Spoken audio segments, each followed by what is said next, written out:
rather different way. Let's go to Athens now and be joined by the economist Lúka Κατσέλη, who served as Minister for Labour and Social Security in the Papandreou government before being expelled from the party when she voted against elements of the austerity reforms in October.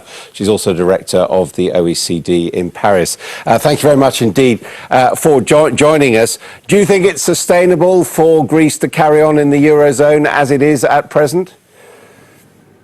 Yes, I think it is sustainable, provided that Europe sorts itself out, that we have financial stability in Europe, and that we proceed with implementing the medium-term fiscal strategy we have with all the structural reforms that we have put forward. But that begs the question, really, is whether Greece can deliver, whether it can start raising taxes, and whether the people can put up with a decade of austerity. Look, Greece has already delivered in terms of the fiscal adjustment. Don't forget that we started this with a budget deficit which was about over 15%. Now the fiscal consolidation outcome is about 9% of GDP. So we've managed to put forward a major reform, fiscal reform, together with all kinds of structural reforms. The problem is a recession, is a deep recession, and I agree with previous speakers that fiscal consolidation is a necessary condition, especially for the countries of the South, but it's not sufficient. We need growth to resume, and for growth to resume, we need a Europe which is growing, rather than a Europe which is falling into a deeper recession. We need central banks to intervene, to provide stability in the market.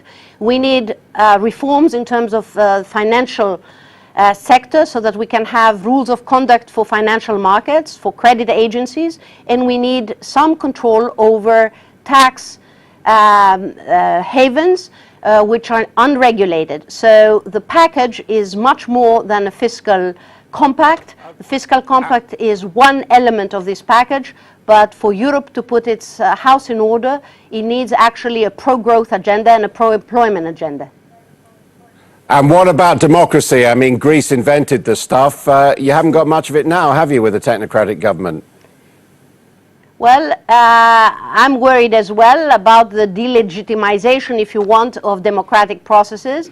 That's why we think that this government is an interim government, which we have agreed to, and we have voted for it, so that it can really provide a framework for all parties to collaborate, at least three major parties to collaborate. Yesterday we voted a budget.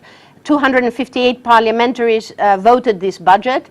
So we expect elections to come soon, and we hope that through this election we can be stronger to implement more effectively the structural reforms, so that we can enhance competitiveness and have a fiscal consolidation which is credible and which is sustainable.